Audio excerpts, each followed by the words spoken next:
बात करते हैं वक्फ बंगाल और बवाल की। वक्फ कानून के खिलाफ पश्चिम बंगाल में बवाल थमा नहीं है और अब दक्षिण 24 परगना के भांगड़ में वक्फ कानून के खिलाफ प्रदर्शन कर रहे इंडियन सेक्युलर फ्रंट ISF के कार्यकर्ता पुलिस से टकरा गए। हिंसक झड़प हुई। इस दौरान पुलिस की गाड़ियों में आग लगा दी गई। उधर 8 और 11 अप्रैल की हिंसा के बाद से मुर्शिदाबाद में हिंसा की कोई नई घटना नहीं हुई है। सेंट्रल फोर्सेस वहां पर तैनात है। BSF और CRPF को वहां तैनात कर दिया गया है, इसलिए हालात नियंत्रित हैं। और ताज़ा हालात पर हम सीधे अपने संवाददाता के पास भी जाएंगे, लेकिन उससे पहले मुर्शिदाबाद पर एक ग्राउंड रिपोर्ट आपको दिखाते हैं।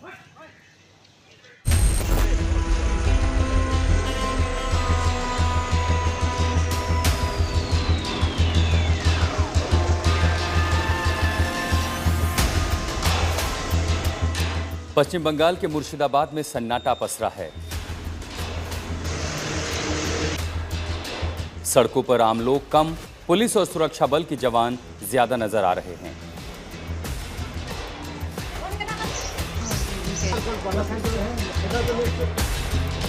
दुकानें बंद हैं, पुलिस फ्लैग मार्च कर रही है।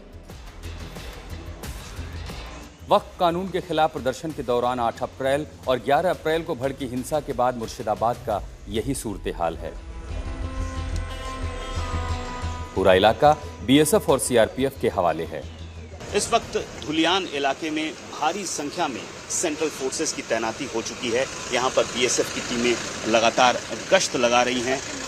ADG BSF रवि गांधी भी फिलहाल इलाके के दौरे पर हैं और CRPF की टीमें भी इन इलाकों में फिलहाल लगा दी गई है। भारी संख्या में पुलिस फोर्स को मोबिलाइज किया गया है, साथ ही साथ सेंट्रल फोर्सेस को मोबिलाइज किया गया है। ये इलाका हम आपको दिखाते हैं। ये इस वक्त यहाँ पे जो शमशेरगंज पुलिस स्टेशन है, शमशेरगंज पुलिस स्टेशन के आसपास का ये इलाका है। मुर्शिदाबाद में 3 लोगों की मौत के बाद वहां से हिंदुओं ने पलायन किया। दावा किया गया है कि 500 से ज्यादा हिंदू मुर्शिदाबाद से मालदा चले गए। ये मालदा का एक सरकारी स्कूल है जहां पर मुर्शिदाबाद से भागकर आए हिंदू रह रहे हैं। सैकड़ों की संख्या में लोगों ने यहां शरण ले रखी है। लोग डरे हुए हैं और सुरक्षा मिलने तक घर नहीं लौटना चाहते। आप देख सकते हैं ये स्कूल मेकशिफ्ट रिलीफ कैंप बन गया है, जहां पे कई 100 हिंदू परिवार मुर्शिदाबाद से भागकर पलायन कर इस वक्त मालदा के स्कूल में इस रिलीफ कैंप में शेल्टर ले रहे हैं। तो क्या मुर्शिदाबाद के हालात अब भी इतने खराब हैं कि वहां पर कोई भी पीड़ित लौटना नहीं चाहता? ये सवाल लेकर हम BSF के AGD के पास पहुंचे, जिन्होंने हमें बताया कि मुर्शिदाबाद में हिंदुओं का लौटना शुरू हो चुका है। पलायन कर गए, करीब 500 लोग पलायन कर वापस आएंगे। बहुत सारे लोग वापस आ रहे हैं और सभी आ जाएंगे। फोर्सेज हैं, पुलिस है और गार्ड कर रहे हैं। मुझे लगता है कि situation will come back to normal very soon. सबूत के तौर पर हमें ये वीडियो दिखाया गया जिसमें BSF और पुलिस के सुरक्षा घेरे में लोग मुर्शिदाबाद लौटते दिखे। सबके चेहरे पर जान को लेकर डर साफ दिखाई दिया। रात के अंधेरे में हुई इस घर वापसी से यह दिखाने का प्रयास हुआ कि मुर्शिदाबाद में हालात सुधर रहे हैं, लेकिन क्या वाकई में ऐसा है? ये शमशेरगंज थाने के पास का इलाका है जहां पर आगजनी भी हुई थी, लेकिन अभी भी जो व्यापार हैं वो यहाँ पर ठप पड़ा हुआ है। दुकान बाजार यहाँ पर बंद पड़ी हुई है। आज चौथा दिन है, लगभग चौथा दिन है हिंसा के बाद। तब से अब तक ये बाजार काफी इफेक्टेड है यहाँ पर और दुकान पाट यहाँ पर बंद पड़े हुए हैं। मुर्शिदाबाद के शमशेरगंज में हिंसा के इतने दिन बाद भी उसके निशान चारों तरफ फैले हुए हैं। पलायन करने वाले अधिकतर लोग अब भी बाहर हैं। जो लोग यहाँ हैं वो सदमे में हैं। उन्हें पुलिस पर भरोसा नहीं है। वो चाहते हैं कि BSF या CRPF का इलाके में कैंप लगाया जाए ताकि भविष्य में उनकी सुरक्षा सुनिश्चित हो सके। मुर्शिदाबाद से अनुपम मिश्रा और मालदा से इंद्रजीत कुंडू के साथ आज तक ब्यूरो। पश्चिम बंगाल के हिंसा प्रभावित मुर्शिदाबाद में हालात अब धीरे धीरे सामान्य हो रहे हैं। हालांकि अभी तक इंटरनेट सेवाएं बहाल नहीं की गई हैं। बंगाल में हो रही हिंसा को लेकर केंद्रीय मंत्री श्रीकांत मजूमदार ने राज्यपाल को पत्र लिखा है, हस्तक्षेप की अपील की है। बीजेपी पश्चिम बंगाल में राष्ट्रपति शासन लगाए जाने की मांग कर रही, तो वहीं ममता बनर्जी के मंत्री फिरहाद हकीम के बयान से एक नया विवाद खड़ा किया है। और हकीम ने कहा कि राज्य में सब कुछ ठीक है, लोग बंगाल के बाहर नहीं जा रहे हैं, अंदर ही पलायन कर रहे हैं। यहाँ पर ऐसा कोई परिस्थिति नहीं है। बंगाल से बंगाल में ही जा रहे हैं, तो बंगाल सुरक्षित है बोल के देख जाएगा, सारी जगह जा रहे हैं। सब ठीक है। एक घटना घट गई है, उसको लेके ऐसा कुछ नहीं होना चाहिए।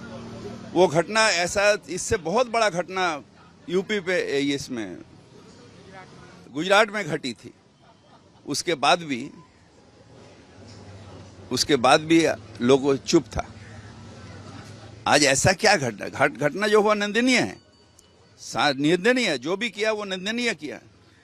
इसका पीछे कौन है ये निकालना पुलिस के काम है और निकालेगा, मेरा विश्वास है। ये मंत्री का बयान है जो आपने सुना। कल पश्चिम बंगाल बीजेपी के अध्यक्ष और केंद्रीय मंत्री सुकांतो मजूमदार मालदा के दौरे पर थे और मुर्शिदाबाद में हिंसा के बाद से कई परिवार पलायन करके मालदा चले गए थे। सुकांतो मजूमदार ने यहां पर केंद्रीय बल बनाए रखने की मांग भी की है।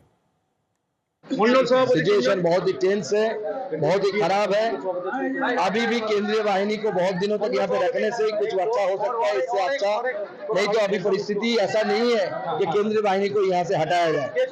तो मैं स्टेट गवर्नमेंट को, माननीय मुख्यमंत्री जी को अनुरोध करूंगा कि आप इनिशिएटिव लीजिए, आप केंद्र से बोलिए कि आप केंद्रीय वाहिनी यहाँ पे सीआरपीएफ तैनाती हो और सीआरपीएफ जब तक परिस्थिति स्वाभाविक ना हो तब तक पूरी ओर केंद्रीय वाहिनी यहाँ पे रहे। सीधा मुर्शिदाबाद आपको ले चलते हैं। हमारे संवाददाता अनुपम मिश्र हमारे साथ जुड़ गए हैं। अनुपम, क्या हालात हैं मुर्शिदाबाद में? क्या रिवर्स पलायन हो रहा है? वापस आ रहे हैं लोग वापस?